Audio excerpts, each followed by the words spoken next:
आपका इस YouTube channel पे। तो बाबू लोग, इस वीडियो में जो देखेंगे हम लोग क्लास 11वीं का जो आपका इस सप्ताह टेस्ट है अर्थशास्त्र इकोनॉमिक्स, उसका वीडियो हम लोग इसमें देखेंगे और उससे रिलेटेड वीवीआई क्वेश्चन हम लोग इसमें चर्चा करेंगे।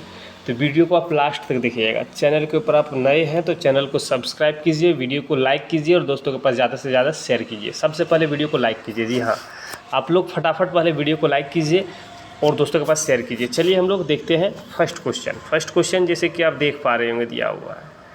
कहता है कि किसने कहा कि अर्थशास्त्र जीवन के सामान्य कारोबार के संदर्भ में मनुष्य के अध्ययन से संबंधित है। तो इस बात को किसने कहा था? तो ये बात जो कहा गया था बाबू लोग बताते चले कि एल्फ्रेड मार्शल जो था उसके द्वारा बताया गया था। ठीक है, ऑप्शन नंबर बी में दिया हुआ है। आगे देखिए दिया हुआ कहता है कि अपनी विभिन्न आवश्यकताओं की पूर्ति करने हेतु किया जाने वाला क्रय कहलाता है। तो मतलब अपनी विभिन्न आवश्यकताओं को, अलग अलग आवश्यकता जो है उसको पूरा करने के लिए जो भी आप कार्य करते हैं या क्रय करते हैं वो क्या कहलाता है? तो वो क्या कहलाएगा? तो वो उपभोग कहलाएगा। क्या कहलाएगा? उपभोग कहलाएगा। ठीक है, ऑप्शन बी आपका सही होगा। आगे दिया हुआ कहता है जब व्यक्ति वस्तु खरीदते हैं तब वे कहलाते हैं। तो जो भी व्यक्ति, सपोज मान लीजिए कि आप बाज़ार गए हैं और आप कुछ वस्तु को खरीद रहे हैं तो आप क्या कहलाएंगे? तो जो व्यक्ति खरीदता है उसको उपभोक्ता कहते हैं। क्या कहते हैं?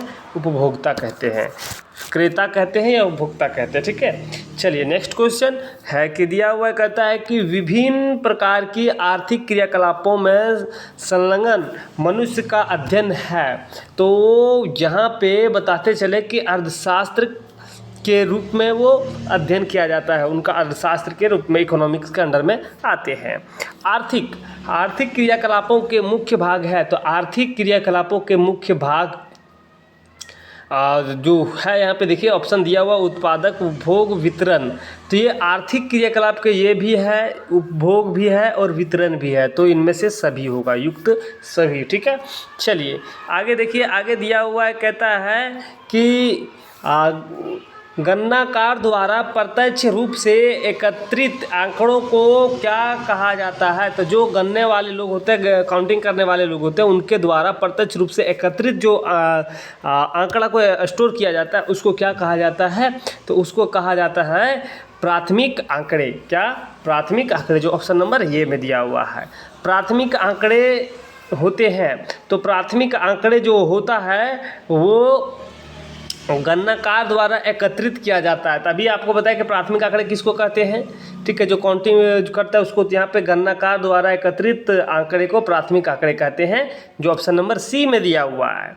आगे देखिए, आगे दिया हुआ है कि जिन आंकड़ों का प्रयोग करने पर समय और धन की बचत होती है वे कहलाते हैं। तो वैसे आंकड़े जिसको हम लोग स्टोर करने में या लाने में या जमा करने में समय भी बचत है और धन की भी बचत होगी, उसको क्या कहते हैं हम लोग? तो उसको हम लोग क्या कहते हैं? तो बाबू लोग ऑप्शन जैसे कि यहाँ पे दिया हुआ है। ठीक है, तो इसका सही आंसर क्या हो जाएगा? तो इसका सही आंसर हो जाएगा द्वितीयक आंकड़े कहलाते हैं, जिसमें समय का भी बचत हो और धन की बचत हो, द्वितीय आंकड़ा कहलाएगा। ठीक है, आगे आइए। आगे दिया हुआ कहता है द्वितीय आंकड़े होते हैं। तो द्वितीय आंकड़े जो होता है वो होता है समाचार पत्रों से संकलित, समाचार पत्रों में जो आता है उसको स्टोर किया जाता है, उससे द्वितीय आंकड़ा बनाया जाता है। ठीक है, आगे देखिए। आगे दिया हुआ कहता है कि पत्र पत्रिकाओं से प्राप्त आंकड़े या समंक होते हैं। तो अभी आपको बताया कि क्या है, द्वितीय आंकड़े कहलाएंगे। पत्रिकाओं द्वारा जो एकत्रित किया जाता है उसको द्वितीय आंकड़े कहते हैं।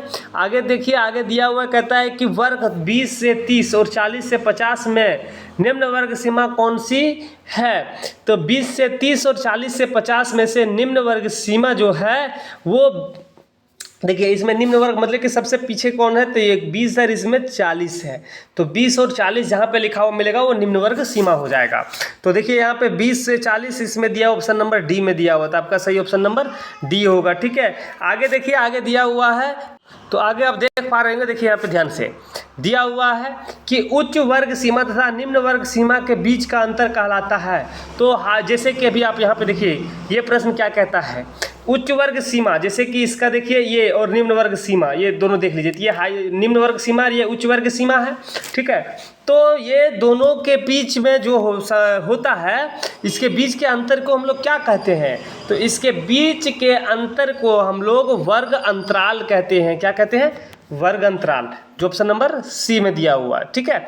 आगे देखिए, आगे प्रश्न दिया हुआ है, कहता है कि 1 से 10, 10 से 20, देखिए 1 से 10, 11 से 20 और 21 से 30, यह किस प्रकार का वर्ग अंतराल के उदाहरण है?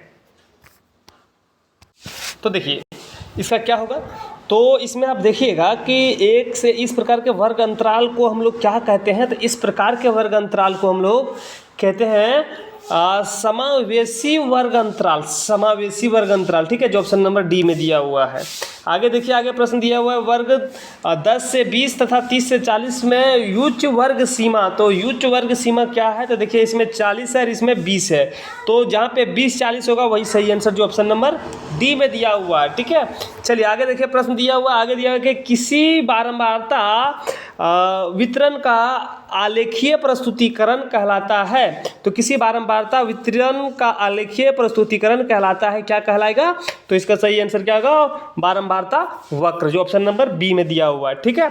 चलिए आगे कुछ और प्रश्न देखिए, यहाँ पे कुछ सब्जेक्टिव प्रश्न है, उसको हम लोग देख लेते हैं कि प्राथमिक आंकड़ा क्या है।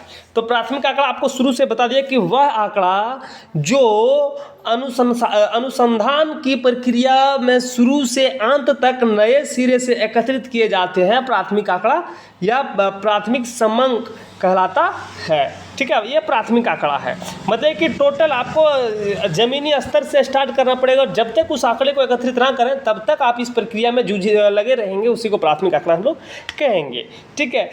NSSO का पूरा नाम लिखिए। तो NSSO का पूरा नाम क्या हो जाएगा कि राष्ट्रीय प्रतिदर्श सर्वेक्षण संगठन, ठीक है, इसका यही होता है, ठीक। चलिए, तो हम लोग यहाँ पे जो ये प्रश्न देखें, ये दोनों प्रश्न आप अच्छे से देख लीजिएगा, क्योंकि हो सके तो आपके वीकली टेस्ट में ये प्रश्न शामिल हो सकता है, ठीक है। तो ये हम लोग जो प्रश्न देखे, ये सभी प्रश्न को रिमाइंड करके देख लीजिएगा। ये पार्ट 3 था, और पार्ट अपलोड है, आप जाके चैनल के ऊपर जाइए, वहाँ से जाके चेक कीजिए। तो चलिए बाबू लोग, हम लोग वीडियो को यहाँ पे समाप्त करेंगे। वीडियो को समाप्त करने से पहले चैनल के ऊपर आप नए हैं तो चैनल को सब्सक्राइब कीजिए, वीडियो को लाइक कीजिए, दोस्तों के पास ज़्यादा से ज़्यादा शेयर कीजिए। फिर मिलते हैं नया पार्ट लेकर, आपसे अलविदा लेते हैं। जय हिंद।